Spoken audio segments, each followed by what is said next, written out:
So this week we have Seoul, which is 10 days of celebrating forward-thinking wellness.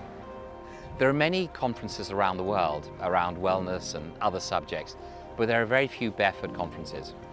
And what's really interesting is that we have these leaders in a new dimension of wellness and healthcare.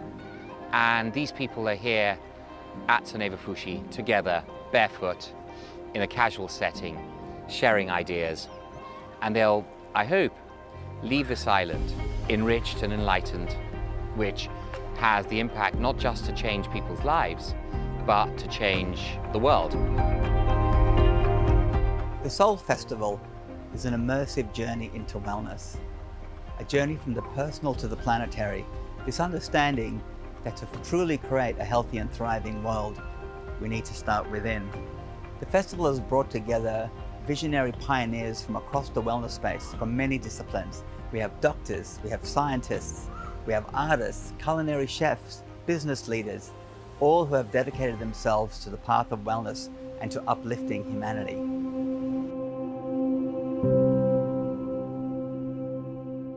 What does true wellness mean to you? For me, and obviously it is really personal, it's to remember that at the level of the soul, nothing is missing.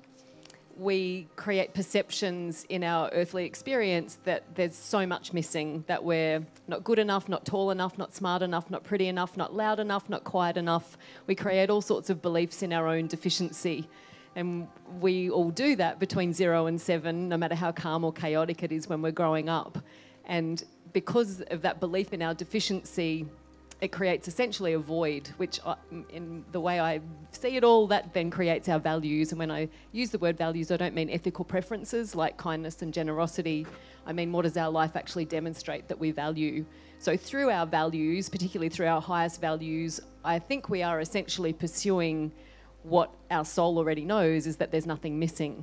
So ultimate wellness, for me, is being our true selves, is authenticity, and it's coming back to that knowing that there is actually nothing missing. But hopefully through the pursuit of our values, we contribute significantly to the lives of others, as well as being reminded of that truth ourselves. Thank you, Dr. Libby. Luke, would you like to share? Thank you. It's great to be here. So over the years, I've had many patients from different fields of disease and across the world. My learning of wellness continues to change. Today, I believe it's a belief system about how we feel. There's the soul level.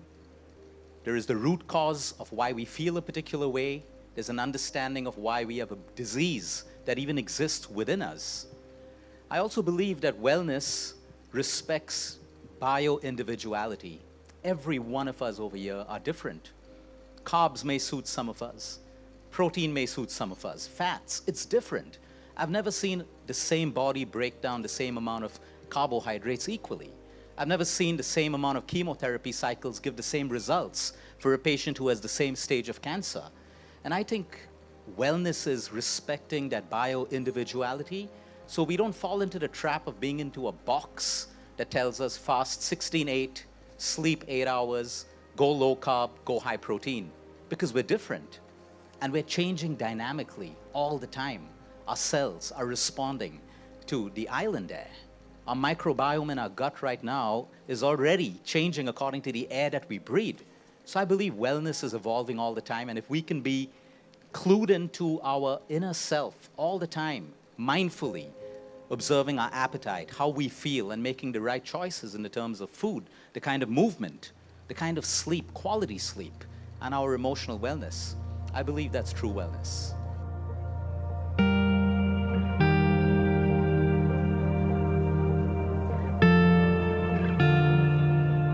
The soul of wellness is a recognition of our interconnection. That's essentially what it is. We've all been playing these games thinking that we are separate beings, that we're separated from our environments, that we're separated from our mind and our emotions. And as we come into a deeper exploration and experience of our wellness, we recognize how deeply interconnected we are.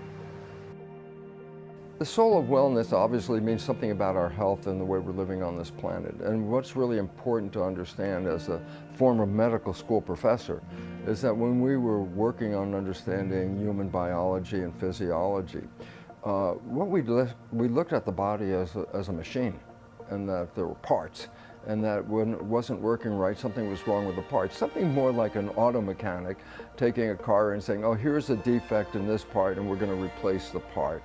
But then over time, we started to recognize there's a little bit more, something that medical doctors couldn't figure out what it was, because they thought, well, if it's just a machine, I change the part, everything should work, and occasionally it never worked that way. And then we started to find out, well, wait, there's something else going on, something in the background that didn't show up for us. We now know what it is, and that is that the mind and consciousness are fundamental in manifesting the experiences of the human body. Now, when I was teaching in a medical school, we never used the word mind. And spirituality, well, that was forbidden even in any conversation in a medical school. But over time, and especially now with research into the science of epigenetics, where consciousness is influencing our genetics and our behavior, all of a sudden it says, wait, we're moving into a new realm right now.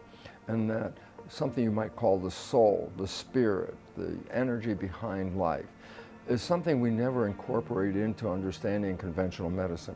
But today now we recognize not only is it involved, but it actually is the source of everything that happens below our neck, is coming from the mind and what we believe about life, our consciousness, our positive beliefs, and especially more important, our negative beliefs, which have a profound effect on our health.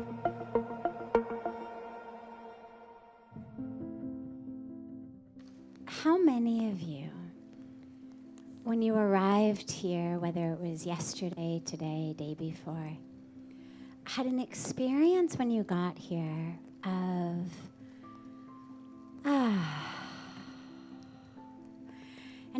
anyone have that experience? I know I did. Raise your hand if you had an experience of just feeling like, Now, how many of you had that also either last night or when you woke up this morning? Raise your hand. Now, I start with this because to me, that feeling of, that's wellness. It doesn't mean I'm not jet lagged. It doesn't mean that I'm not overtired. It doesn't mean that I'm not hungry. I mean, a lot of us, as we arrived yesterday, arrived in physically challenging situations. Maybe there was some pain in a shoulder or a back or a neck from lugging a suitcase or chasing after kids or whatever it might be. But despite jet lag or fatigue or hunger or a kink in the neck, there was an experience of, we've come back into alignment, balance, connection. And to me, that is what wellness is. And that's why we so frequently experience it in nature. Because when we're in nature, it reconnects us to the truth of who we are on a physical level, on an energetic level, on a spiritual level. So to me, that's wellness. In Ayurveda, they speak about balance. But it's not balance just kapha, pitta, vata. It's not just that. It's a balance between us and our environment. It's a balance between, I won't go into it with lack of time, but a balance between what we speak about as the 5 different sheaths, the 5 different bodies that we have, between what we're physically intaking, to our vitality, how we breathe, our energetic systems, to our mental state, what we're thinking, feeling, to deeper states of actually how our minds work. All of this, when it's in alignment, in balance, connected, that's wellness. And then lastly, it's in alignment with our planet also. There's a reason that Ayurveda and so many systems of ancient and traditional medicine speak about, well, this is a great thing to eat this time of the year. This is a great practice to do this time of the year. This is a great practice to do or thing to eat in this type of place. Because we need to be in alignment with the earth. And when we are in alignment, full balance, full alignment within this self and in the extended self, that's real wellness.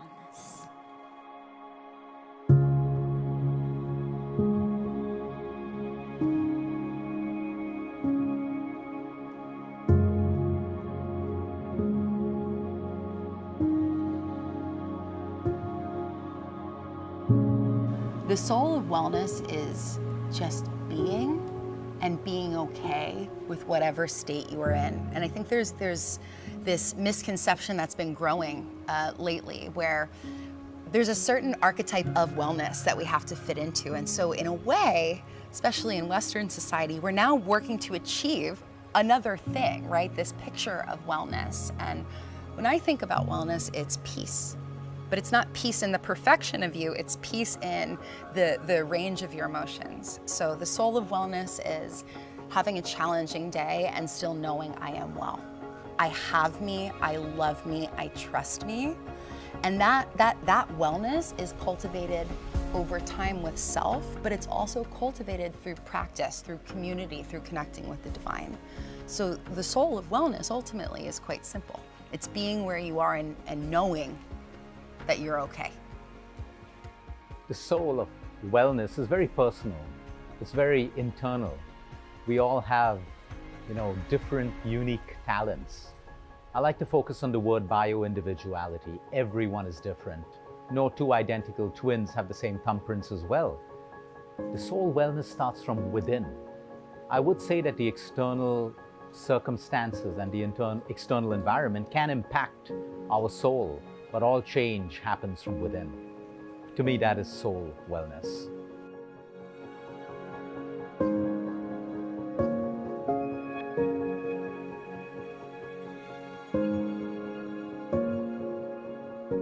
Ayurveda has spoken of wellness thousands of years ago, trying to make us understand who we are. Because what is Ayurveda? It's a science of life. It's a lifestyle. And Ayurveda talks about true wellness being sustaining what you know. It is wonderful to have treatments in this beautiful complex, in places where you can go and detoxify, where you can go and rejuvenate. But what happens after that? Education is very important, awareness is very important, and sustaining yourselves in between the treatments with a dinacharya, a daily routine which Ayurveda emphasizes on. Because the aim of Ayurveda is to preserve good health, is to get rid of disease. That's the aim of Ayurveda, to maintain ourselves. It's very simple, and you don't have to make it very complex. Of course, you can have in-depth treatments when you go to the Ayurvedias, when you go to aromatic medicine specialists, when you go for any other treatment. They will do it for you. They will make you understand that you are not just this body, that you are made up of trillions of cells which have memory chips. So Ayurveda gave us all that. Ayurveda gave us diet, herbs, meditation, aromatics. Aromatics play a very important role in your lifestyle because it centers you. It brings you into balance, as we are these tiny microcosms of this vast macrocosm, the universe. So if we can sustain ourselves and we can make a daily practice, it doesn't have to be long, just short little practices in the busy lifestyles that we have, bringing ourselves from the sympathetic mode of fear, flight, fight to rest, relax, repair, getting our gadgets out of the way at night so we have a sound sleep. Sleep has become an epidemic these days. So awareness, education, sustenance of your body, mind, and connecting on a soul level. These are simple techniques which you can use for yourself in your daily routine. And if you do that, then your consciousness will be raised. Because in this time and age, we have to be like the lotus, which lives in muck, and yet it blooms. And all of us can do that, because all of us are sensual creatures. So diet is very important as well. Alkaline foods, less acidic foods, cleansing the mind. And that's what true wellness is all about.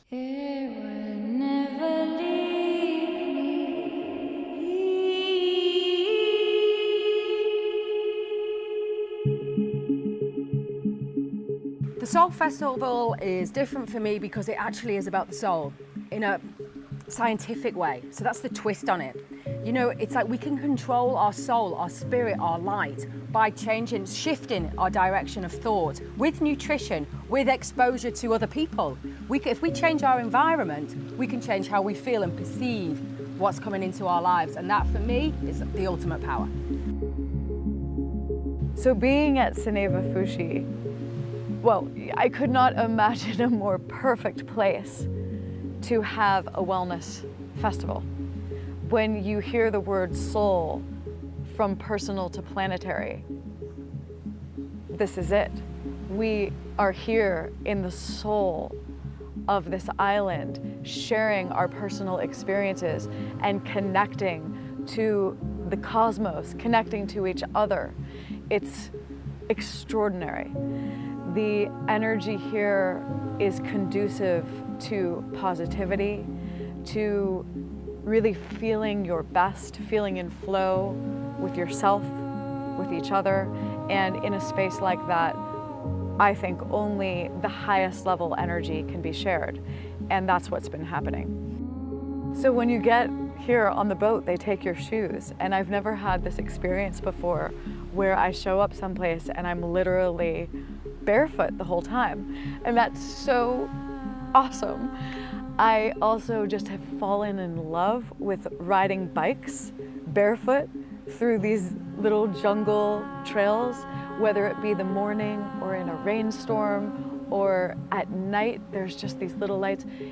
It's helped me to reconnect with myself, with the environment, and just feeling my feet on the ground. I mean, earthing is one of the best wellness practices we can make an everyday thing in our lives. So just literally having a chance to practice that 24/7 has been such a gift. Feel it all connecting. Feel it all connecting.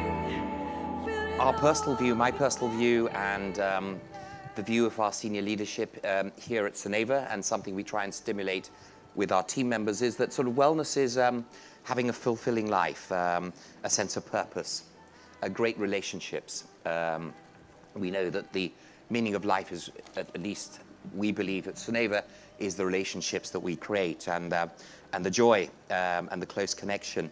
And we try and stimulate that amongst our team members. And when you have great relationships, you have a fulfilling purpose, and you have the health and capacity to enjoy that, that, in my opinion, is wellness at its most. And if you pursue these habits, the goals will be fulfilled. So, William, I want to ask you the question just from your personal feeling. What is true wellness to you? Well, you know, when I was a kid, growing up in India, we used to drive behind trucks, and many of them had sayings on the back. And my favorite saying as a child was, you know, on the back of the truck was, "Health is wealth." And I think I can't think of anything more profound to say than that.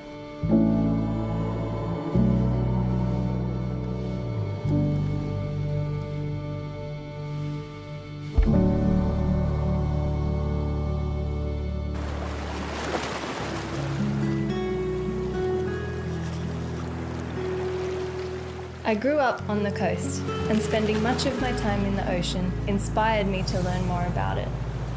And I always knew I wanted to help our oceans and conserve them. I'm Zoe, a marine biologist and project manager for Coral Live. I truly experienced coral reefs for the first time here in the Maldives, and the reality hit me hard. It was the opposite of the vibrant reef I had imagined. There was basically nothing left of the reef. During this time, I met Aki, the founder of Coral Live. Coral Live's main work is coral restoration using mineral accretion technology. I immediately knew that I wanted to change the focus of my career to help the corals.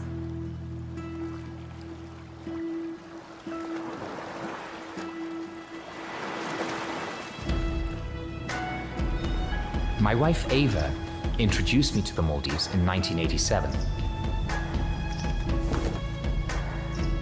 When we first came to Soneva Fushi, the reef was absolutely unbelievable.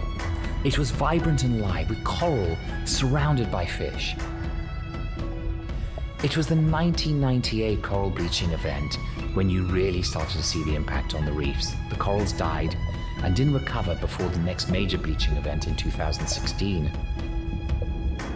With more frequent bleaching events from rising sea temperatures, over 90% of the world's coral reefs are under threat.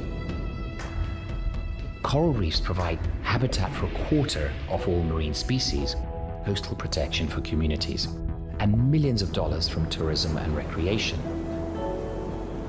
The survival of coral reefs is critical for the Maldives. It is our survival. If we don't change, we will sink, not just as an island, but also as a nation.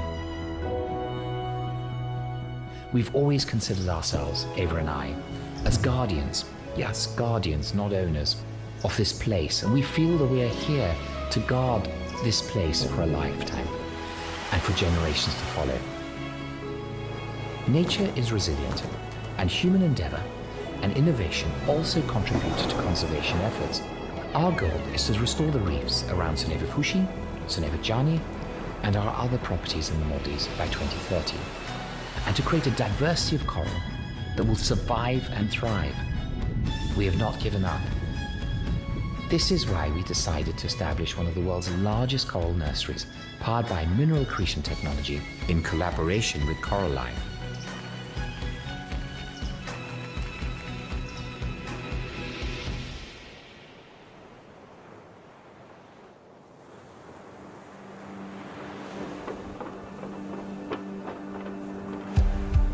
This project is a stepping stone between small-scale and large-scale restoration efforts to save entire reefs. After selecting the right location, we first put 432 metal structures in the water, which we all interconnect with cables to run a small electrical current through them. At the center of each circle of tables is an anode. The circular formation around the anodes gives us the most efficient electrical distribution to each table. The electricity creates an environment for corals to thrive. We have observed faster growth and increased resilience to stresses causing bleaching events. Now it's time to start populating the nursery. For Soneva Fushi, we are saving coral from a development site, where the corals are destined to be covered by sand and die. The corals are sent to Soneva Fushi, where the rest of the team receives them and places them on the nursery. The whole team is doing amazing work, and seeing everyone working together towards a common goal makes it an empowering, unforgettable experience.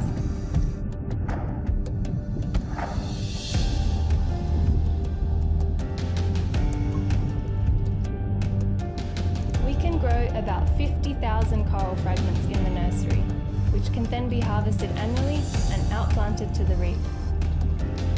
Knowing we can set up such a huge project in a short amount of time really opens up opportunities for the future. What else can we do? How big can we go? It's very exciting. I don't think we'll ever be finished, but I think we can always strive to do more. I never saw coral reefs before the major bleaching events, so it would be incredible to see them coming back to that level, which would be very motivating to keep going, to aim bigger, and to push forward to do more.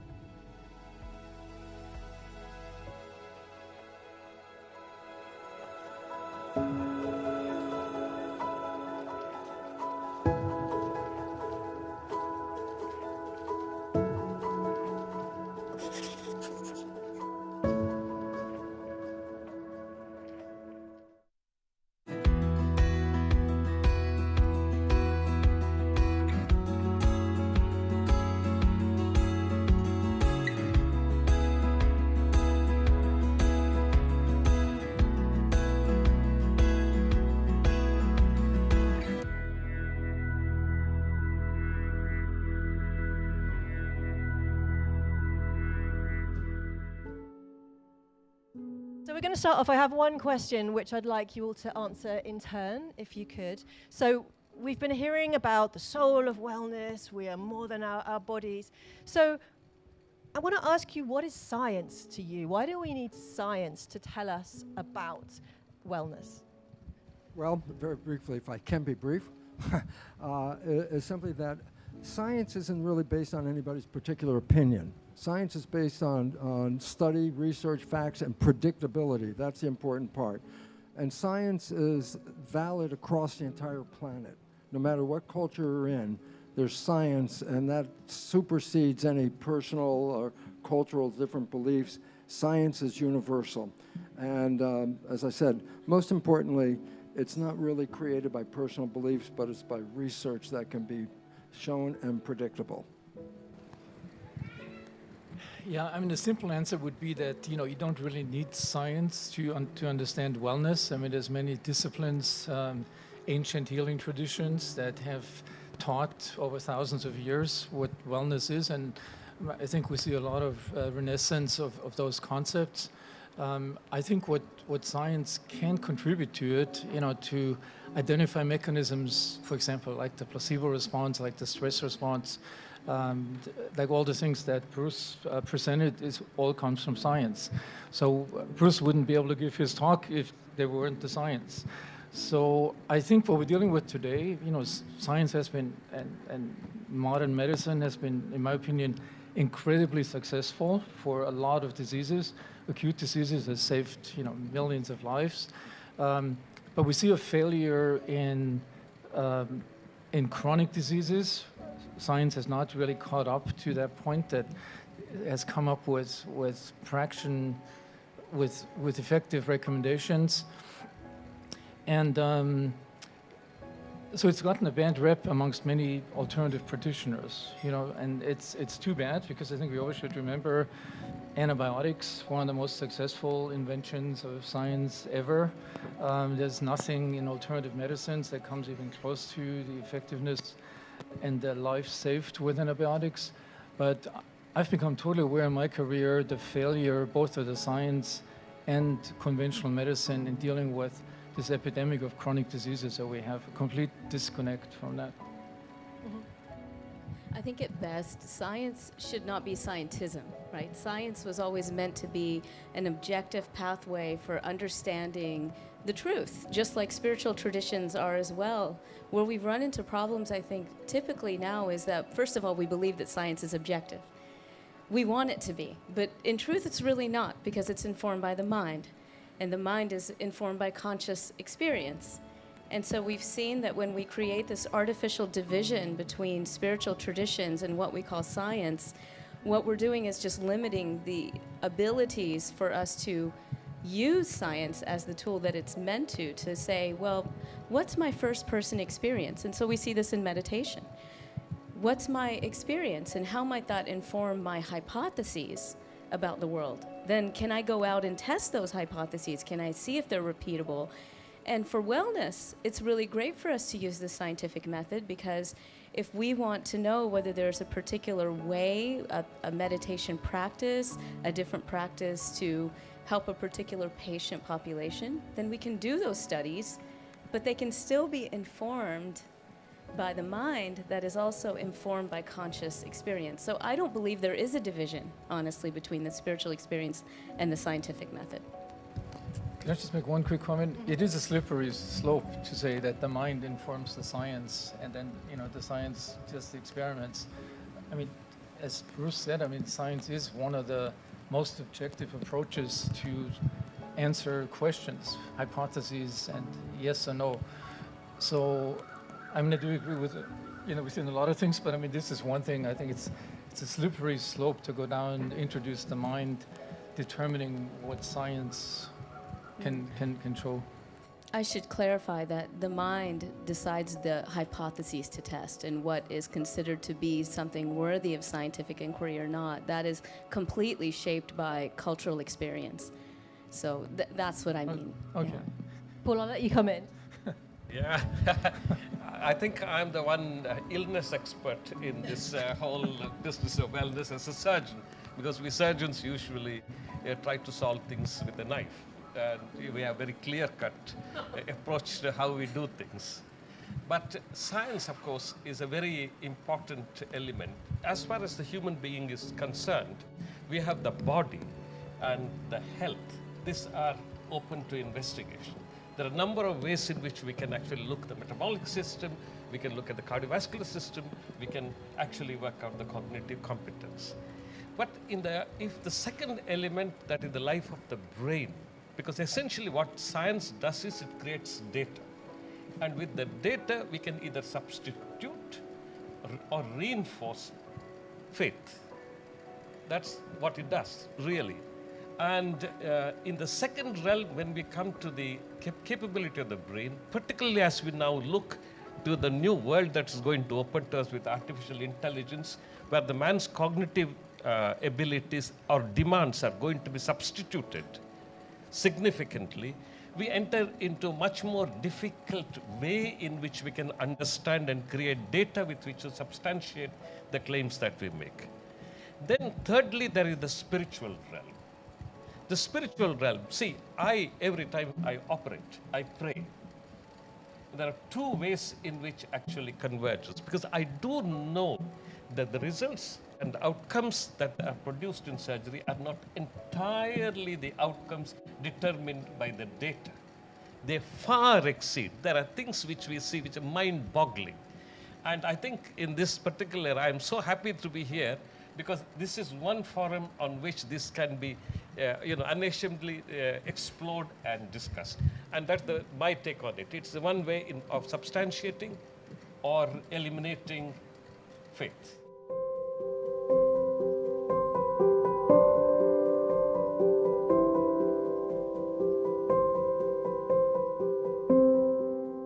For me, science is essential in understanding, studying, enhancing wellness, because science for me is not a collection of jargon or a particular worldview. It's a way of questioning the world, of finding out about how things work. We ask questions of nature and we listen to the answers, and that's how we progress. So for me, if we really want to understand how we can enhance our wellness, science is an absolute sort of cornerstone of that. Sometimes in the past, or actually even in the present as well, science is associated with a particular materialist worldview and particular assumptions about how reality works. And I think for me, some of the most interesting frontiers of science are where we're actually starting to move past that a little bit. But that actual idea that we are going to ask questions and listen to the answers, we're going to do experiments, we're going to do trials, we're going to pay attention to the results, is really, really important. Where there is a tension, I think, when we're looking specifically at wellness, it's because wellness is so personal. It's about how we feel. It's subjective, it's different for every person. So you have science on the one hand, which its strength is being objective. We are going to find sort of hard information that we can all measure and agree on, regardless of individual beliefs. But then you're using that to try to understand and enhance something that depends on all of us as an individual. And I find that challenge really fascinating. How do we take those really important tools of science but still accommodate the fact that we're all different and that our beliefs and our personalities and our feelings, just the fact that we are human, not just physical bodies. How do we accommodate that to come to an evidence-based understanding of wellness that sort of still puts humanity at its heart?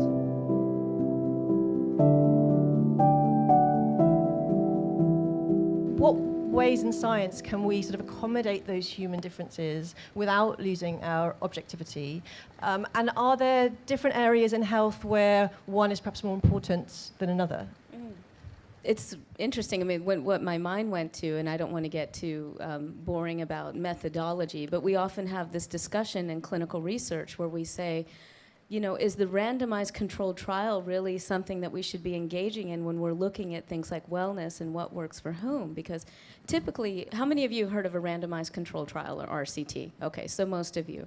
And you remember in science where they talked to you about max, min, con, right? Maximize the effect of a particular thing, a pill, which is what the RCT was based for, right? Minimize all the variants, minimize everything else that could influence the potential outcome. So let's say we're looking at a medication to affect depression, then we're going to minimize everything else, right? And we're going to try to get rid of all the confounders.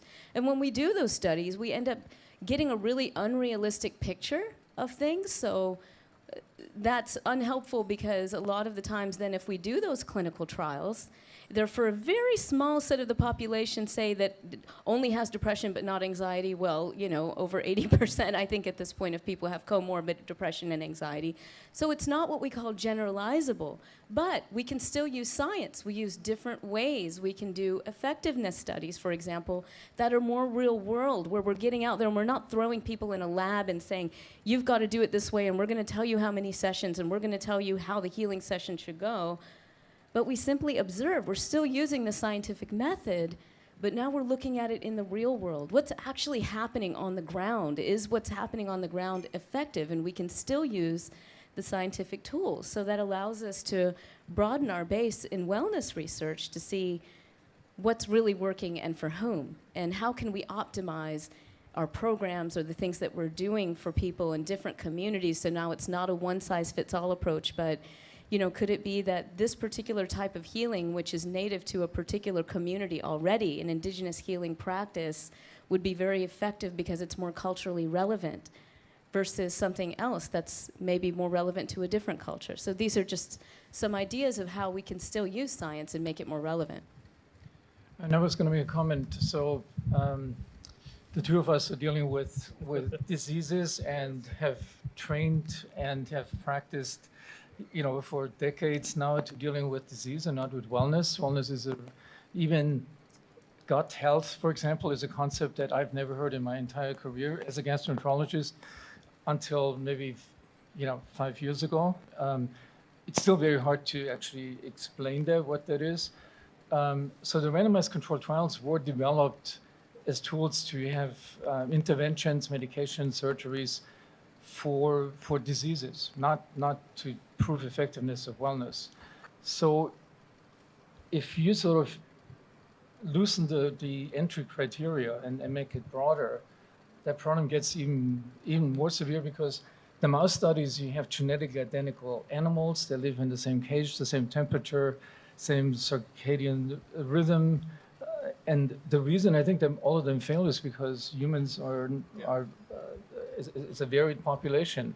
You would need 10 times more subjects than are currently being used in these randomized studies. So I think to summarize this in terms of wellness studies, I share your skepticism that the traditional model of randomized controlled trials is not really the right way to affect it, to assess it.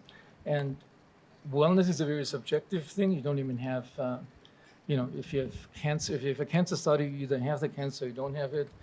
If you have inflammatory bowel disease, you either have the disease or you don't have it. In wellness, it's a very soft term. Different people understand different things, as we have heard this morning. Yes. Oh, yeah. Yeah.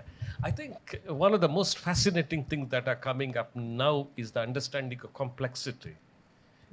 You know, last night I think I spoke about Heisenberg's paper. And with complexity, we begin to realize that the human biology is a very complex organism where you have tremendous functional redundancy with tremendous structural economy. That is to say, the structural elements that make up the composition of our biology and make up what we can achieve with physiology cannot entirely be explained on the basis of the structural elements. The functional outcomes have a quantum which is independent of what is happening. And also, unlike the animals, the force of intelligence that we are able to actually bring in, it's very, very difficult mathematically to actually use evolutionary arguments to really posit that how human beings have become so intelligent. It does not seem to be an incremental change. And now we are beginning to see these leaps of imagination that is taking place. Therefore, there is a space in which we begin to realize that we have to look at phenomenology, not just we break down something and look at the elements, because there we can only catch one window of the elephant and say it is a leg or the tail. But to really recognize, till now the methodologies for doing did not exist. But I think in the last 5 years, with the way artificial intelligence and the data analytics is going, we are going into a very exciting field where we are going to investigate this sort of phenomena like healing and things like this. And actually one of the very interesting areas where I'm working is to really unravel how we can actually understand the complexity and the outcomes that ensue because of the complex. But I was very curious to know, Bruce, about how do you define consciousness? Because you mentioned consciousness. Because as a scientist, if we know what is the definition of consciousness, we probably can go about finding it out.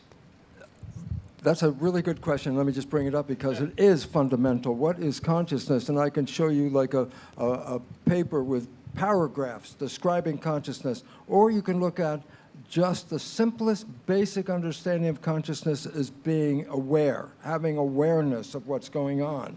And the important part about this is this led people like Lynn Margulis, a microbiologist, to recognize, yeah, when we talk consciousness, everyone's thinking human consciousness, but she says, look, bacteria have consciousness.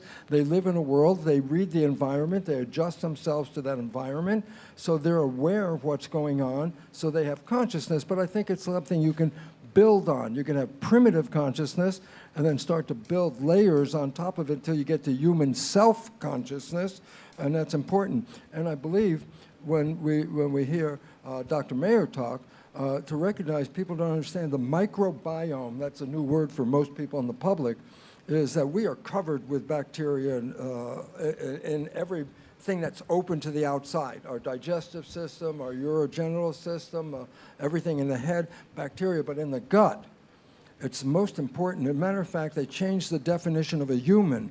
A human is now called a superorganism because you cannot live without the bacteria. Bacteria are fundamental to our life.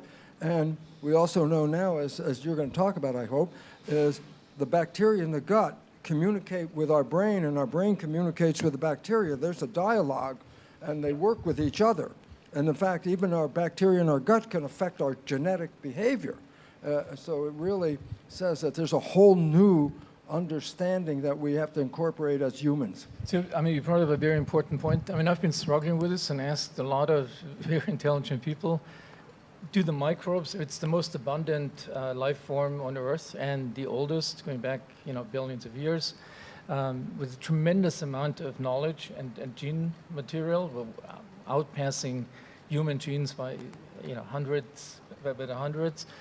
And it's not just the ones in our gut, it just happens to be that's where they're most concentrated on, but they're everywhere. They're in the ocean, they're in the trees, everywhere.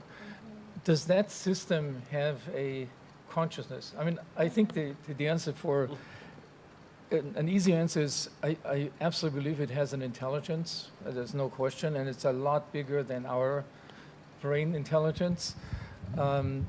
Consciousness, I'm not so sure. Self-consciousness, I would say no. No. Yes.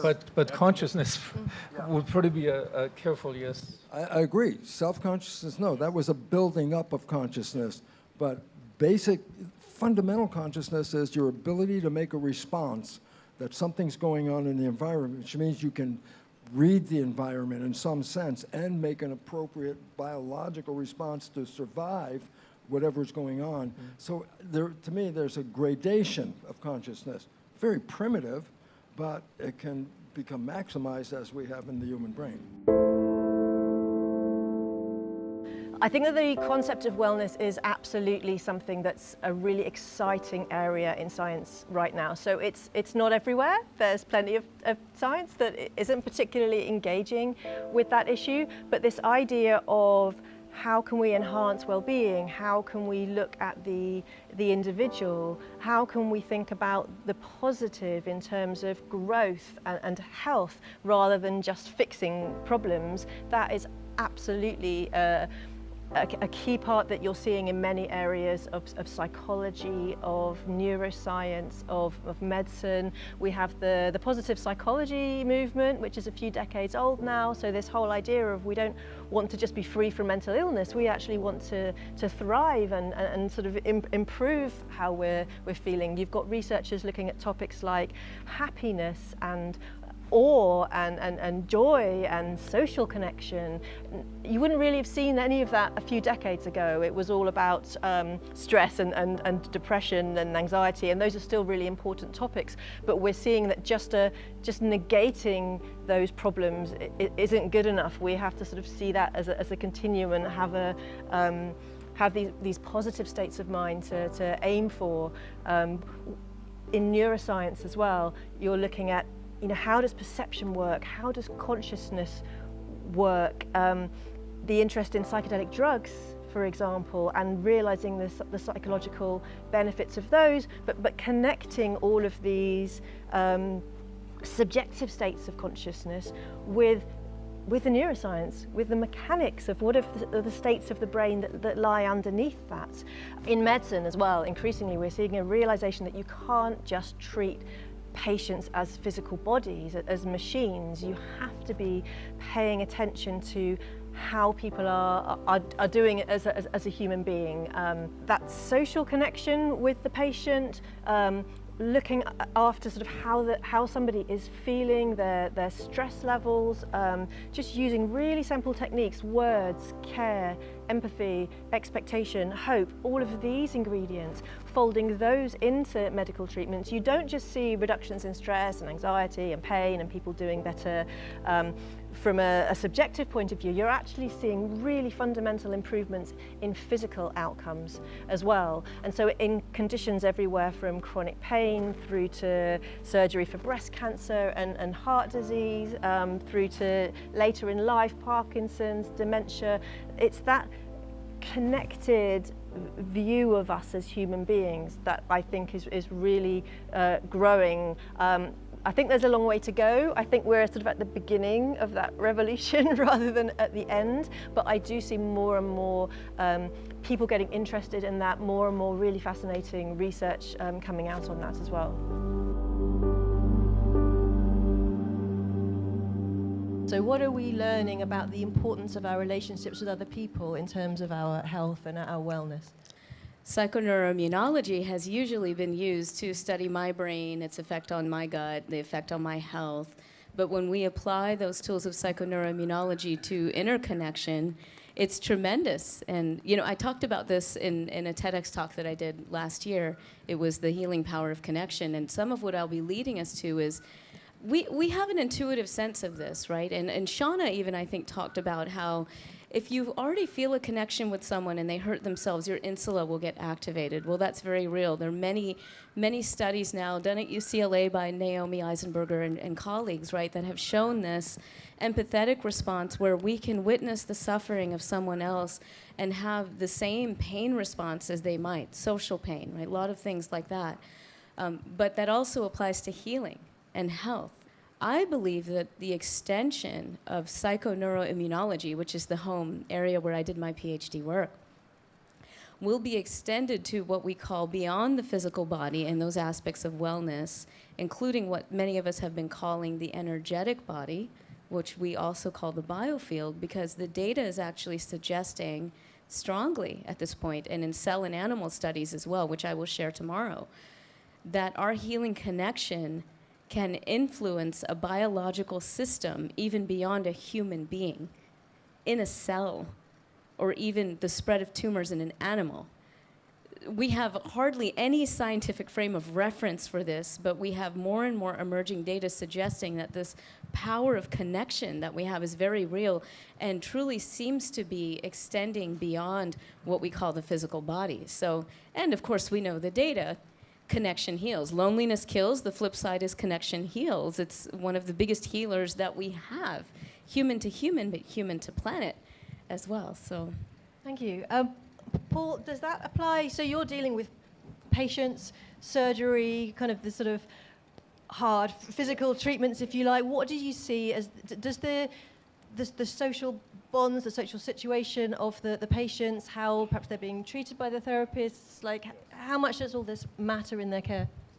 I think the thing that continues to intrigue me is how people who have lived their lives with a lot of kindness, with compassion, who are essentially good, and many of them are very poor, have a quantum of happiness, because sometimes I also did palliative medicine, so sometimes when somebody is terminal, I go and sit by their side. And after nearly 50 years, I am beginning to realize that there is the connections that we make and how unselfish our intentionality is creates an unbelievable energy that cannot be actually quantified. Now, these are people who are really suffering from all the medical parameters. I would say that they have a lot of disease, they are actually terminal, they are going in very difficulties. But there is an aura of happiness. In fact, even when they are terminal, when you actually go into the ward and sit with them, you come out not depressed, but elevated. Can I ask you a question, because it's important to me? With the people that you're talking about that are very sick but have this joy about them, have you found a connection with spirituality? Absolutely. I think absolutely. I mean, I personally, every morning I listen to Bach. Every morning I like to listen to the Art of the Fugue, something like that, because I find it actually aligns my intellect to cope the irregularities in the world. There is a certain cohesion in the way things together. And I find that consistently having a spiritual idea, I think even as a scientist, even from mathematical standpoint, I begin to realize that till now, man is the measure of all things. That actually becomes a very harsh reality. But if you begin to realize that if you put everything into the human perspective, things become simple and it seems to be solvable.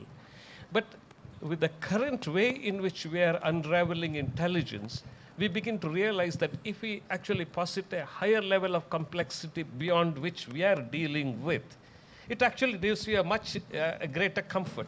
You can actually align, I think, quantum mechanics with the Newtonian mechanics. And see, every form of mechanics works. I think that's the most comfortable way in which to live. I really think that makes a lot of difference. I believe that. It's important for us, though, to remember what the role of our conscious choice making is on this, because we can try to artificially say, oh, let's look at it from, behavior to biology or biology to behavior, but let's just think about our lives. What happens? I'm stressed. I'll speak for myself. I'm stressed. I reach for the sugar. The sugar is going to impact my microbiome. That's going to affect how the expression of certain cytokines are going to be expressed in certain areas of my body. It may actually affect neurochemical expression, which is going to drive my behavior again in a certain way. So here's the loop, right? There's a loop that's constantly happening, and then I get to sort of decide and take a pause and say, wait a minute, is the sugar actually helping me right now? You know, do I want to shift my diet, shift my microbiome, shift my neurochemistry? Because it's a constant loop. It's not just one way or the other way. Do we need to see it as a kind of, I mean, you're doing this, so a kind of circular Feed causation. forward. It's not Yeah. body, It's controls mind, mind controls body, but we have to think of all these influences it's a spiral. feeding off each other. It's a spiral. So we have feedback loops and feed forward loops, and we know that, and nature cannot exist without both, but especially the feed forward loops. If you know, correct me if I'm wrong. That's part of complexity theory. So that's what we understand, is that we are in a spiral dynamic always. And so back to what Bruce was saying, our conscious choice making will literally shift the biology. So it is constantly an interaction. The Soul Festival, first of all, is unique in the way that it's beautifully curated. And when I say it's beautifully curated, there is so much thinking behind the progression of the days and the process. And these resonant themes just keep popping out. So whether we're talking about planetary health or personal health, the themes of interconnection, of personal power are so palpable among the speakers and the people here. It's really quite remarkable that we can cover ground all the way from the microbiome to climate change in a way that feels really dynamic and beautiful, weaving together the threads of interconnection throughout the program. It's really beautifully done.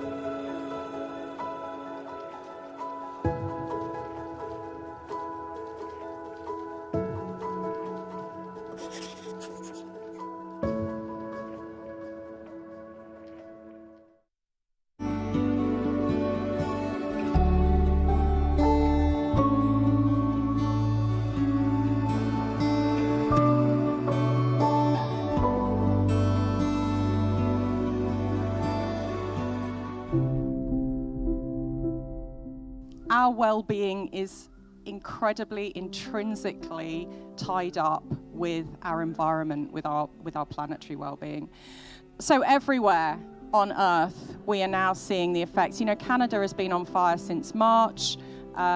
Europe, fires from Greece to Portugal. We've had terrible droughts across China. We are all interconnected now, right? There is no them and us in terms of the global economy and how our financial systems work, our industrial systems.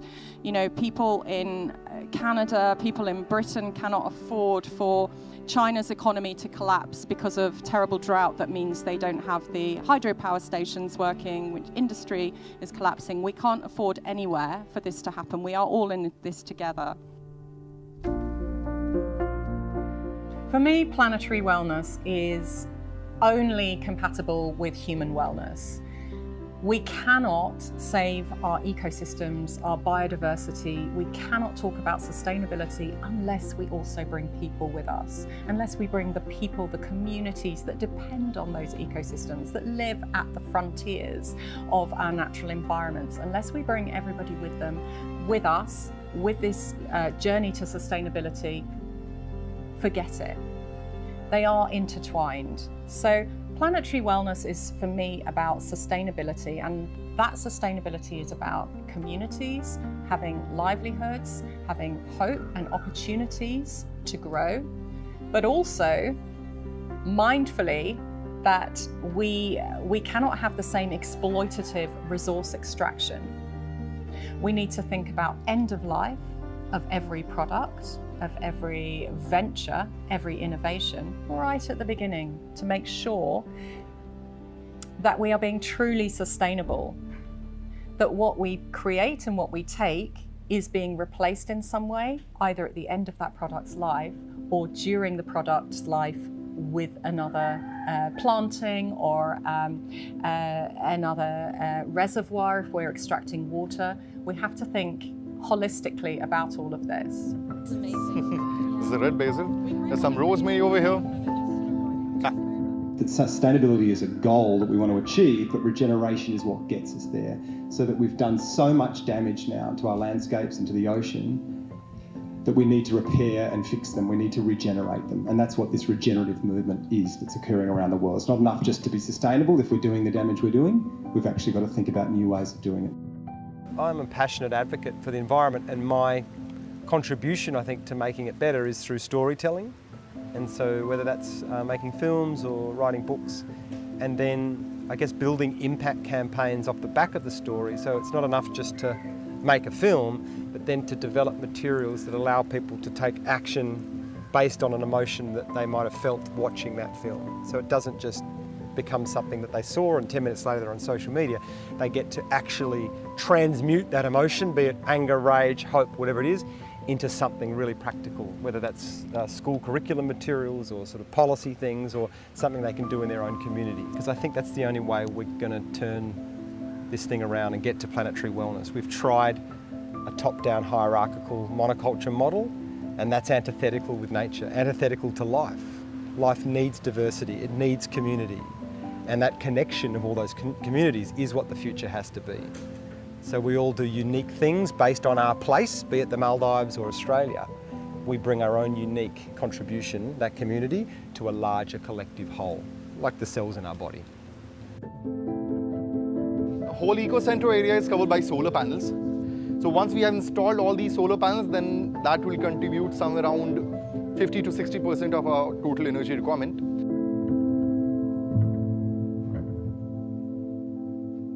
So our local islands, they burn garbage, so they throw it into the sea. Soneva has intervened with that, and then they have, what you have experienced, eco-center, they have built eco-centers in all the islands nearby at all. So whatever plastic we get, we melt it, and this is the results. What we do is we place them inside this machine. This is a CNC cutting machine, and we use aluminum and plastic to create these artworks. We are seeing impacts that were not expected until the 2040s or even later. And those impacts include the Antarctic ice shelf melting, Greenland ice melt. We are also seeing very concerning perturbations to the ocean currents that drive the Gulf Stream. We're also seeing wildfires way in excess of what we were expecting at this emission that we're at the moment. So, you know, in medicine, in many fields, we apply the precautionary principle, which means that we see what the worst case scenario is and make sure that doesn't happen. But for some reason with climate change, we have not been doing that. We are somehow erring on the side of optimism. Nothing will happen, it's all going to be fine.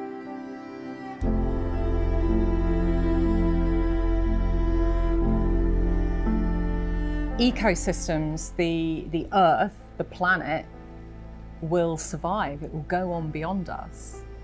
But we humans have built our entire human world, our civilization, everything on the particular climate that existed, the environment, the ecosystems that existed during the last, 10, 20,000 years. And we are now changing that significantly. We've heated the atmosphere, we've heated the oceans, and we have dramatically changed landscapes like forests, wetlands, how and where rivers flow. We've changed those so dramatically in order to have this huge flourishing of human populations. We're 8 billion people, we live better and longer than ever before, but we're now reaching this crisis. We can't go on as we are, because even when we're living in our cities, which we feel are far, far away from the natural environments, there are human-built worlds.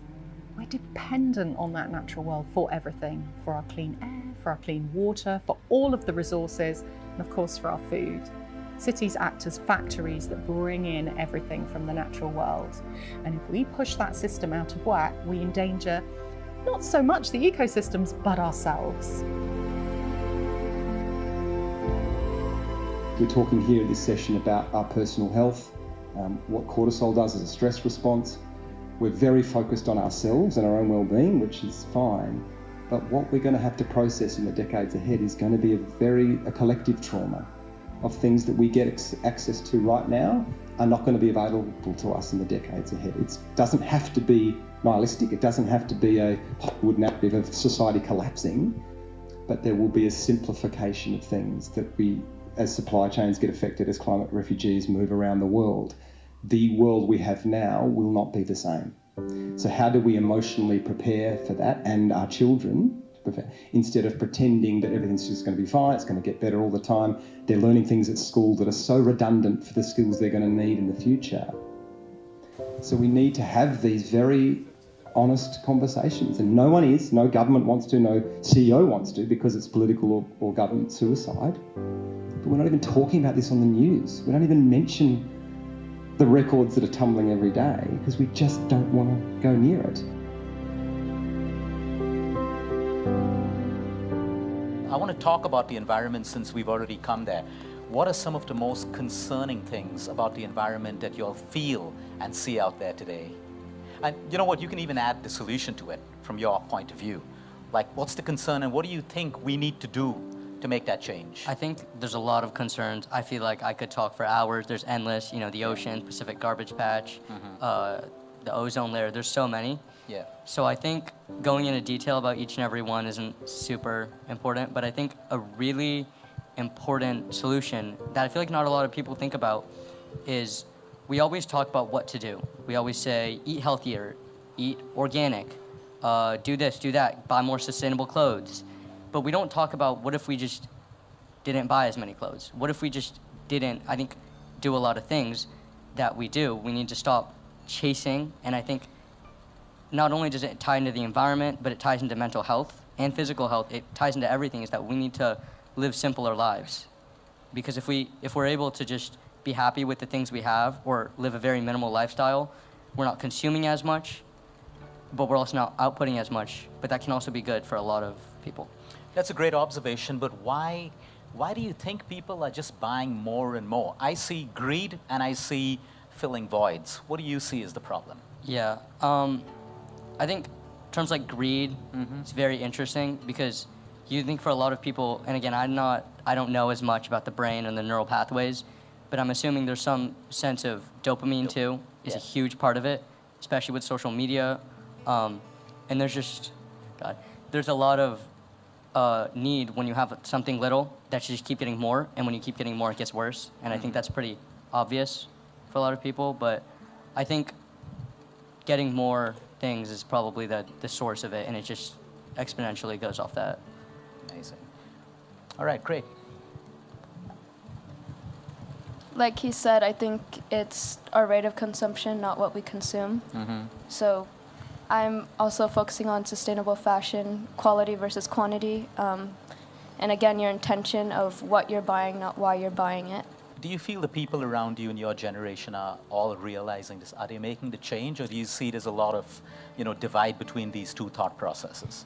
I see a lot of divide. I was actually really happy to meet everyone here, all the kids, because these are the first kids I've met that had a similar thought process with this topic as me. Everyone at home, it's usually like an argument with this. People, they just don't realize kind of how much this affects the environment and stuff.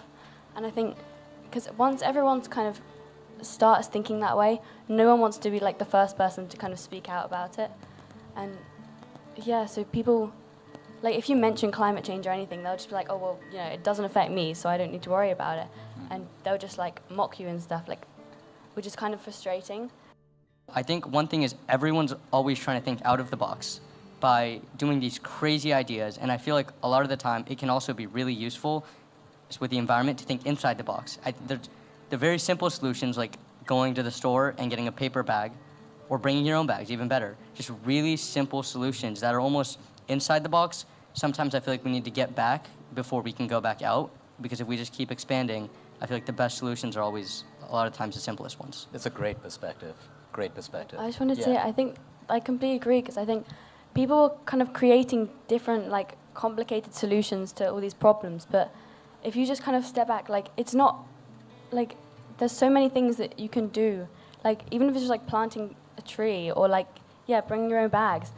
You don't need to invent all these stuff and create all this waste. It's all there. We know what we need to do, we're just not doing it. Yeah. A lot of the times, I'll go to the mall with my friends, and I'll be like, hey, do you guys want to go thrifting? They're like, no, we want to go to, Forever 21. And whenever I bring up, unsustainable clothing or whatever, they're like, oh, you know, us buying this isn't going to change anything, like we're just one person. But if you flip that around, like look how it's affected the world, like each individual person buying that actually has made an impact. So I think, just like you guys said, the little simple things that we do, like if you're able to change them, it actually will make a difference, because it's a group effort, but you know, you have to participate in the group effort. We're looking for these solutions that don't exist yet, and I think that's almost a form of denial, because we want this other thing that is so infinitely easier when we already have solar and wind farms and sustainable clothing and farming practices that don't influence the environment as heavily, because everything has an impact and we're going to have to accept that as well. But I think the truth is we're going to have to change our lives, and that's not always going to be in what people perceive as a positive way. And it's only when we accept, like, we have this, we're going to have to work with, you know, all the technology we have now to build new stuff. Will we actually find some solutions and some peace with that, instead of just searching for these exotic technologies that will just fix all our problems? Absolutely. I'm seeing a commonality of simplicity over here. I think more and more people are waking up to is that we talk about this term polycrisis or a meta-crisis, is that there isn't one simple reductionist solution anymore. We've got to a point where we need to see all our problems as deeply interconnected, whether it's ocean plastic or coral, but these are all symptoms of a flawed architecture. So unless we address the mechanisms of that system, we're really just kicking the can down the road and tinkering around the edges. So we have to get our politicians, our CEOs on board with larger systemic change. What does it look like to start to pivot a system? It's no easy task, and I think we'll have to go through some challenging times to get there. But we can't keep looking at things in isolation, just emissions, or just that's not it anymore. We have to actually look at it in a much more holistic way. As is happening in medicine, we're looking at the body as a complete field as opposed to something specific. It's the same with the planet and the system we've created. And now we're aware of it, now we're realising, and now we are doing something about it. You know, it is taking time, it is slow, and yes, you know, there are elements, there are particular, you know, companies or individuals that are spinning a different narrative and actively working against that. But most people want to live in a world where the air is clean, where they don't have to worry about terrible climate change. We want to live in a better world. We just feel powerless within the systems that we have ourselves like emerged into. Yeah, and we're addicted to it. It's very comfortable, it's very easy. No one wants to give it up. We're not hardwired to like deprivation. We like to get more and move forward. So the thought, and again, this comes back to messaging, if you tell stories of depravity and sacrifice, people are going to shut down. But if you tell them stories of what's to gain from a transition and how they can reconnect in their communities, eat healthier food from rich soils, all those sort of things, it's that's much what we more haven't done appealing. enough. Exactly. It's much more appealing. And I think of what's happening in agriculture. We talk about, you know, the opportunities or the exciting things that are happening. I think what's happening in agriculture is such a great example of this extractive, conventional practices of destroying life in the soil and replacing it with monocultures. And these farmers right around the world now that are starting to rebuild their soils. And I've probably been on about 40 different properties, and multiple farmers have said to me, I got up every morning to kill things. That's all I did. And now I get up every day to bring it back to life. What the world needs right now is a cleanse. But this cleanse has to be on a community level. It has to be in agreement with the community, the way communities live, and the way communities eat. Going back to the Middle Ages, basically, where the village was the center of the community and people ate according to the seasons. And if we can go back to being more local, then I think that will be the first step. Lots of things need to happen to change planetary wellness, but I would say, again, coming from a storytelling lens, is that most people aren't even aware of a story that they're inhabiting, that they live out every day. And that story says that we are separate and superior to nature. And if you think about the stories we tell ourselves, they hugely influence how we interact with people and how confident we are in certain environments, because we're telling a narrative all the time. But we're also telling a story together about who we are, what these trees mean. Are they just trees that we can commodify and cut down and make chairs out of? Or are they actually integrated network of shared nutrients under the ground and insects that live there and transpiring moisture into the world? All the complexity that is a tree. Unless we start understanding and seeing the world through a different lens, telling a different story about who we are and our place in this system, we're going to fly off the cliff, because we're so disconnected from the living world, and that living world is our survival. And so that disconnection will take us to the brink, and if we're going to come back from that and regenerate, we have to realise our place in that system and how much we all rely on each other, the trees and all the living things, and we can't live without them.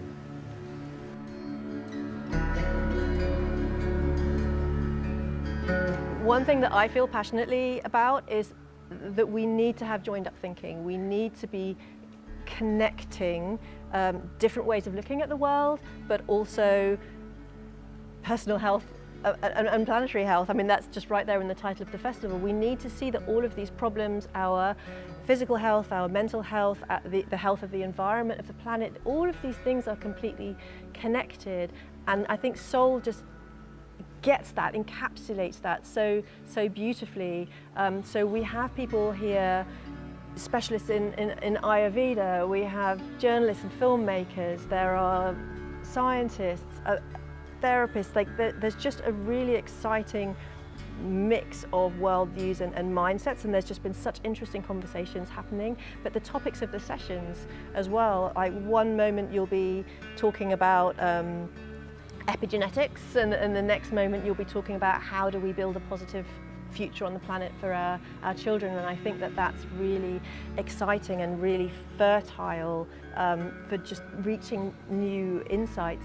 And then the setting is just so inspiring. I didn't fully realize until I came here what Soneva Fushi is doing in terms of being a positive force for change, in terms of looking after the environment. Just such a intelligent, thoughtful, joined up way of looking at how they impact the ecosystem that we're in, from regenerating the coral reefs to recycling waste, not just from this island, but other islands around, and then upcycling a lot of that as well into these beautiful pieces of art.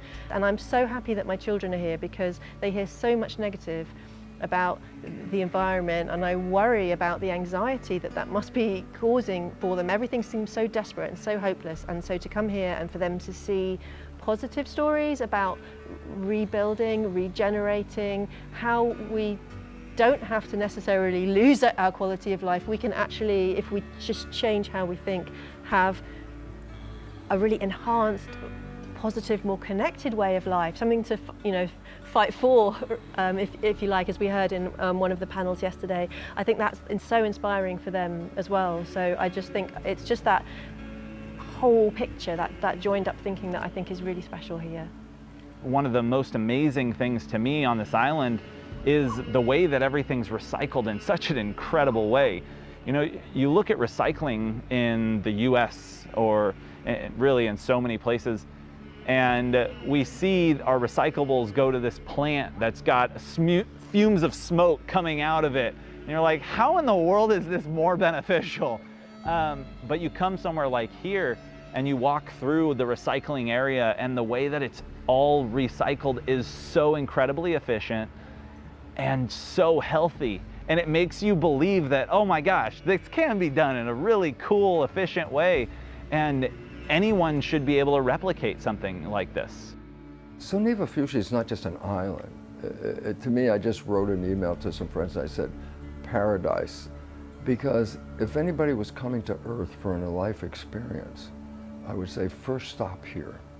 Because then you'll understand why life is so beautiful and why life offers so much joy, why you want to be here. So Sonu and Eva and William Bissell from Organic India, the organizers that have been putting this together, are futurists the way I see them. They're futurists because they know the world is in a changing state. And rather just playing the old game, they're saying, how can we move into the future and not just survive, but thrive into the future? So putting my feet down on this island was the answer. It's like, oh man, if everybody in the world could just feel how peaceful life is, it would change the whole direction of this planet.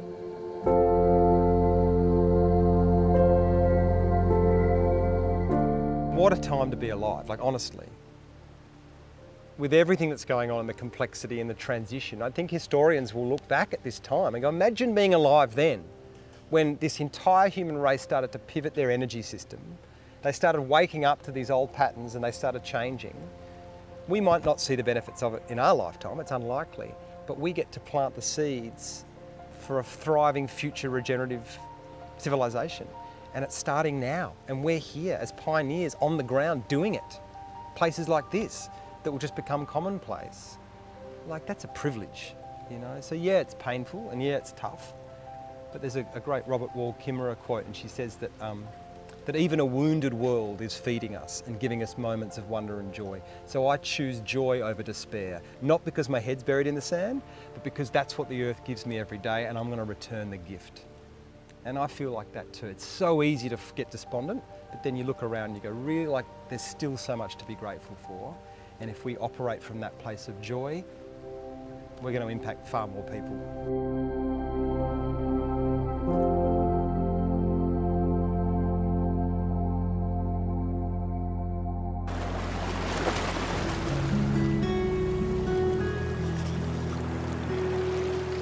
I grew up on the coast, and spending much of my time in the ocean inspired me to learn more about it. And I always knew I wanted to help our oceans and conserve them. I'm Zoe, a marine biologist and project manager for Coral Live. I truly experienced coral reefs for the first time here in the Maldives, and the reality hit me hard. It was the opposite of the vibrant reef I had imagined. There was basically nothing left of the reef. During this time, I met Aki, the founder of Coral Live. Coral Live's main work is coral restoration using mineral accretion technology. I immediately knew that I wanted to change the focus of my career to help the corals.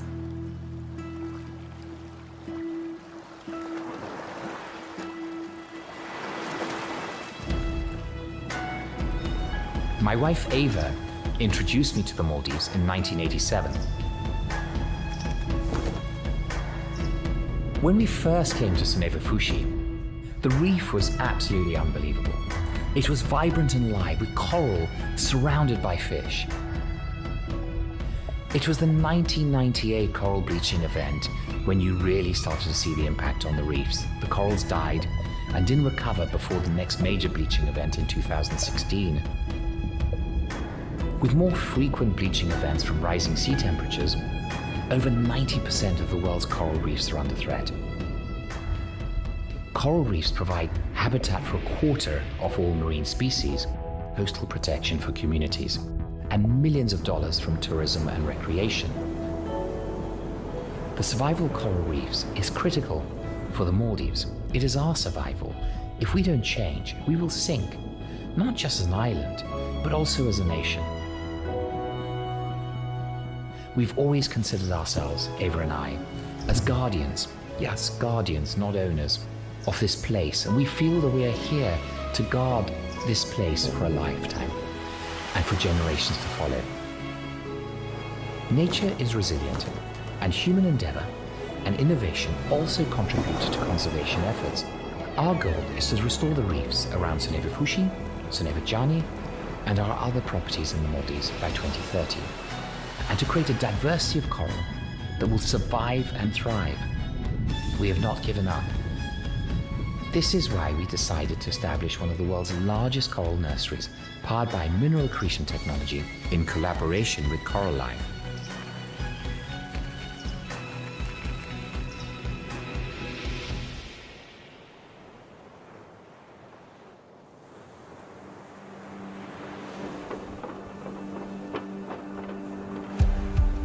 This project is a stepping stone between small-scale and large-scale restoration efforts to save entire reefs. After selecting the right location, we first put 432 metal structures in the water, which we all interconnect with cables to run a small electrical current through them. At the center of each circle of tables is an anode. The circular formation around the anodes gives us the most efficient electrical distribution to each table. The electricity creates an environment for corals to thrive. We have observed faster growth and increased resilience to stresses causing bleaching events. Now it's time to start populating the nursery. For Soneva Fushi, we are saving coral from a development site, where the corals are destined to be covered by sand and die. The corals are sent to Soneva Fushi, where the rest of the team receives them and places them on the nursery.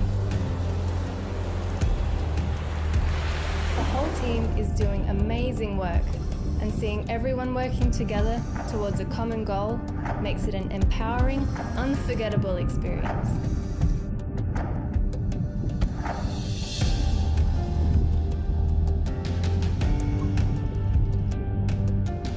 We can grow about 50,000 coral fragments in the nursery, which can then be harvested annually and outplanted to the reef. Knowing we can set up such a huge project in a short amount of time really opens up opportunities for the future. What else can we do? How big can we go? It's very exciting. I don't think we'll ever be finished, but I think we can always strive to do more. I never saw coral reefs before the major bleaching events, so it would be incredible to see them coming back to that level, which would be very motivating to keep going, to aim bigger, and to push forward to do more.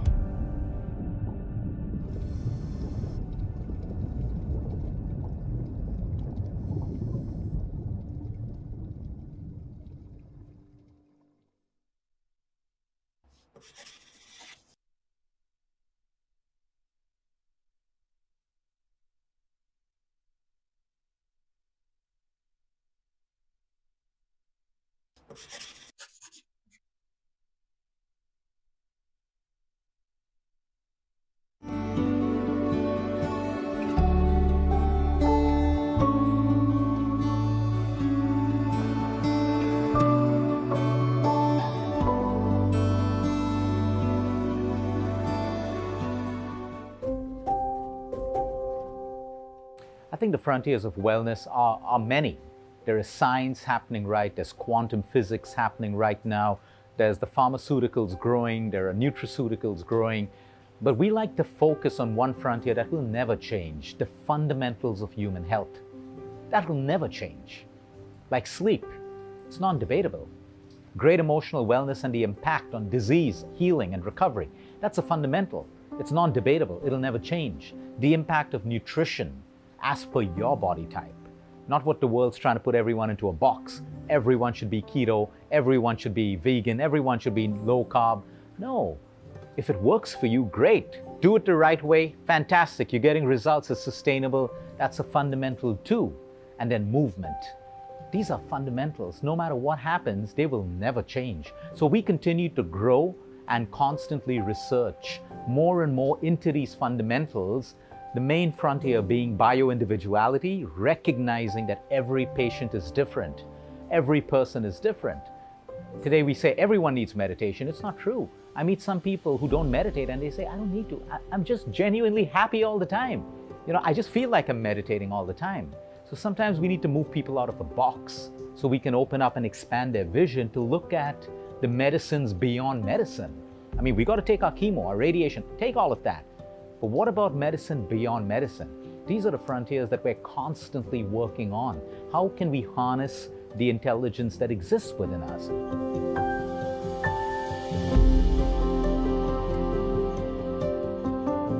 Well, for me, the frontier of wellness means, well, I think it's a personal journey. It's not being part of this huge group, the one-size-fits-all approach, because clearly it doesn't. We've got little nuances, we've got different hormone releases, we've got different stresses, and it's about us being able to use technology, like blood tests, being able to read them, understanding certain keys from your body. You know, if you've got a headache, there's a root cause to that. Don't just take a paracetamol. Let's get to the root cause of it. Is it a chink in your back? Do you need to see a chiropractor? It's about knowing what's wrong with you so you can fix it at home without having to burden the healthcare system, and you could get on with your life. It's actually regaining power. So you're not wasting time being ill. And it's, for me, especially, it's getting ahead of the disease, always staying one step ahead of it, knowing what's coming, knowing if there's a stressor, being able to buffer it. Because I lived quite a stressful life. I actually thrive on stress. I love that cortisol buzz. I like the adrenaline. That's just how I am. But sometimes I can overrun. I can, like, you know, tip into a little bit of acute stress, and I'll take something called L-theanine. It's an amino acid that you find in green and black tea.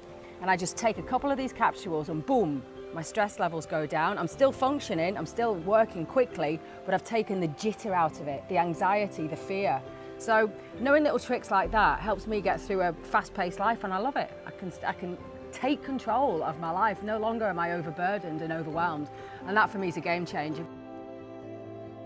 But part of the fascination that I've had in my home field of psychoneuroimmunology, which is where I did my PhD work, is to wonder why we don't place the psyche more in the central force of the picture. That is, what role does the psyche or spirit actually play in healing? So we can look at all these fancy physical measures, but what might be the extension of psychoneuroimmunology if we consider how we feel when we leave a gathering like this, where we feel so invigorated, so connected with nature, so filled up from our conversations to the point where it really feels palpable, right? There's an exchange taking place. Is that real? And how would we even go about understanding it? And how might it actually solve some of the health problems that we have today? The frontier of science that I'm working with right now is called biofield science. It's the study of fields of energy and information that guide our health. We typically think of ourselves as physical beings, and we are. We have this beautiful physical body. We want to take care of it. We want to nurture it, but we also have, of course, an emotional life, and we have an energetic life. The ancients understood this well, and now with science, we're beginning to uncover these mysteries of things like energetic and spiritual healing, and even the bioelectromagnetic nature of our body, and how working with our bodies, both electrically and in subtle energetic ways, can actually foster deep healing, even on the cellular level. What is the nature of who we are? Unbounded, beyond our conditioned mind, beyond even our thoughts, beyond our emotions. What is that? We are microcosms of the entire universe. We are the universe. We are embodiments of that universe. Our true nature, from the Vedic and Tantric perspectives, is described as Sat Chit Anand, pure consciousness, pure bliss, all-knowing, and truth. Biofield science is an emerging science in the Western world. Now, from the ancient indigenous traditions, the understanding of fields of energy and information has always been there. It's guided our practices, it's guided our medicine. It's why we talk about things like vital energy, chi and prana. So that's part of biofield science. Western science is just beginning to look at this. We do studies, for example, with energy healing, with acupuncture, even things like pranayama, which is meant to literally move life force, right? Pranayama actually means life force extension. So we look at it in those ways. But we're even doing things like looking at the biofields of cells, where we're looking at cell-to-cell communication electrically and determining how cells are communicating in ways that might drive cancer or drive health. We're moving out of an old period where we saw ourselves as victims of things around us, things inside of us that not were in harmony at all, causing illness and disease. And now we're recognizing that that's not a natural state for humans. We came here and came into an environment that supported who we are, or otherwise we wouldn't have evolved at this point. And the relevance is to go back and understand how to live in that harmony. Well, this is totally important in medicine today, because we now recognize that disease and illness is not a natural consequence of human biology, that all of us, not all of us, but a large percentage of us, got here with a wonderful set of genes to have a healthy, happy, loving existence on this planet. So the question is, then why do we have a healthcare crisis? And that all of a sudden comes down to a very simple fact: stress, that we're being pushed to compete. A lot of it has to do with Darwinian theory of evolution, because in summary, it's referred to as survival of the fittest and the struggle for life. A belief that life is a hardship and that we have to fight through it. when this is completely wrong, because today's science recognizes that evolution is based on cooperation, not competition. So it changes the whole game plan of being here, working together in harmony instead of who's the one-upmanship better than the other one. Who can compete and be the winner? It's like when that happens, there are no winners anymore. Then it's a battleground. There's a lot that I'm excited about in the frontier of wellness right now. So my work specifically, I call myself a holistic anxiety coach, but what I'm really doing beyond just coaching is helping people to heal the emotional unrest that manifests as physical and cognitive anxiety, right? So we're working at the core, and that has to be, it has to be an integrative approach, right? So we're using mind, body, and soul together in our healing process. And so what I'm so excited about, especially over the past few days at this festival, especially, is the conversation around healing in the medical community and in the academic communities. It's now so much more open to the truth that we are spiritual beings having a human experience. And now that we have data to support the existence of a biofield, which is the auric field, which we've known for centuries, right? But we're seeing the data that allows the more traditional medical and scientific communities to integrate ancient knowledge and what we've already known. And so from my perspective, when we're talking about emotional health, mental well-being, and really embodiment of the best, most happy felt versions of ourselves, we need the buy-in from these traditional communities. And so to see that happening it's so exciting. What we've learned is what is so extraordinary to me is we can get so microscopic about it down to these lovely little guys that we used to think only made ATP, the mitochondria. So the mighty mitochondria in our bodies are what produces our energy that we can actually sit here and engage with each other. But what's really extraordinary, you mentioned longevity. Our mitochondria are what are in charge of our longevity. That is our fountain of youth. And the other amazing thing is I think about these beautiful, powerful little organelles that they're just, he talked yesterday about sensory input. This is what we're reacting to and responding to. But where we can take it down to that level even further is at that cellular molecular level. Our mitochondria are the most ultimate receiving of information. That information may be light. We have the cytochromes in our mitochondria that absorb particular frequencies of light. That is so extraordinary to me. It also takes in frequency of sound. It takes in oxygen. It takes in nutrients. It takes in toxins. It takes in emotions. It takes it all in. And it can get jammed up anywhere along the way, depending on the good and the bad we put into it. What I'm seeing in the frontiers of sound currently are people really waking up on all different levels to the fact that frequency, resonance, is where healing lies. I think that the future of healing literally is being unlocked right now, and that is frequency and resonance medicine. I'm really happy because I see people starting to use their voices again.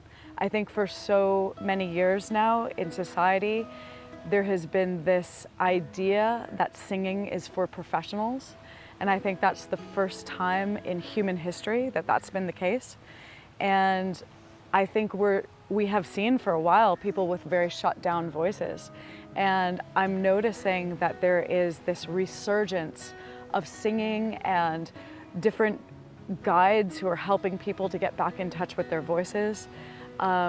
It's definitely one of my missions is to not just perform, but to actually inspire others to reconnect with their voice, with their divine spark. And I really see that that's starting to happen. So just that idea that sound opens up a portal of possibility, I think in itself is massive and healing. And then when we get to physical levels, literally the way sound and frequency affects us on our cellular levels is incredible. The frontier of wellness that I'm working with is business, how we can make business a force for good.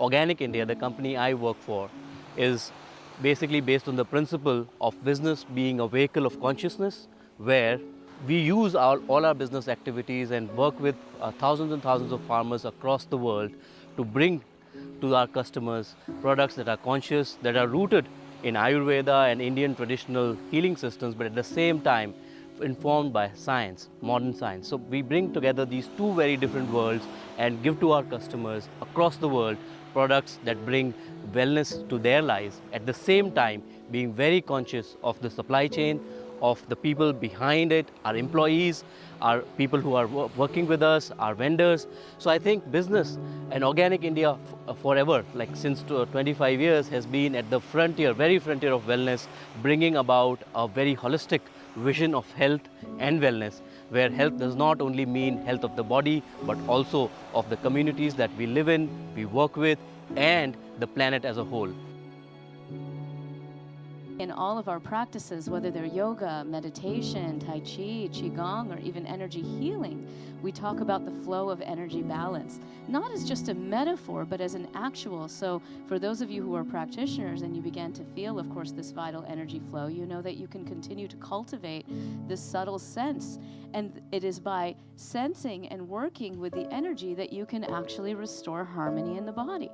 When we study biofield science, we're actually looking at biofields because, like we know in complexity theory, it's turtles all the way down. So we can look at the biofield of a cell, we can look at the biofield between cells, we can look at the biofields between us in a healing encounter, we can even look at the biofield of the earth and the human-earth connection. And when we look at the biofield in this way, it helps us understand how deeply interconnected we are with each other and the environment, but also how we heal, even on the electrical level. My favourite research at the moment is into the emotion of awe. This is defined as the feeling that we get when we are confronted by vastness, when something is just so huge it's impossible for us to comprehend. It's a bit different from what you might think of as wonder, which is a bit more analytical. We're trying to sort of solve a mystery or fix a problem. Awe is when you just let go of that urge to explain. You just give in to the mystery. It's that wow, jaw-dropping feeling.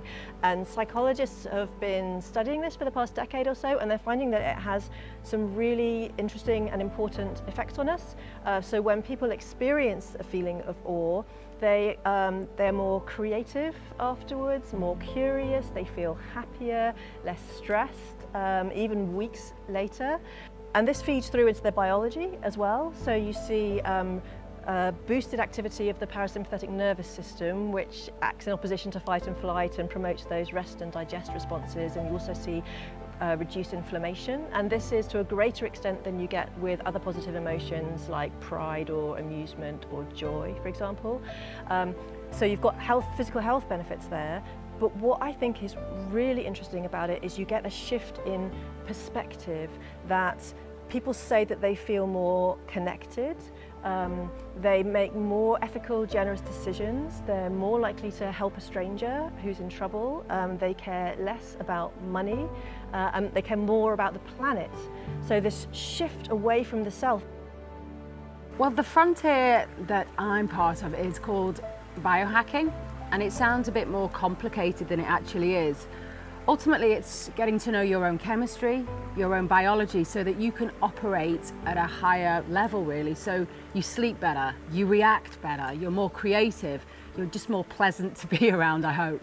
Of course, the world is changing today. Disease is changing. Cancer cells are getting more aggressive.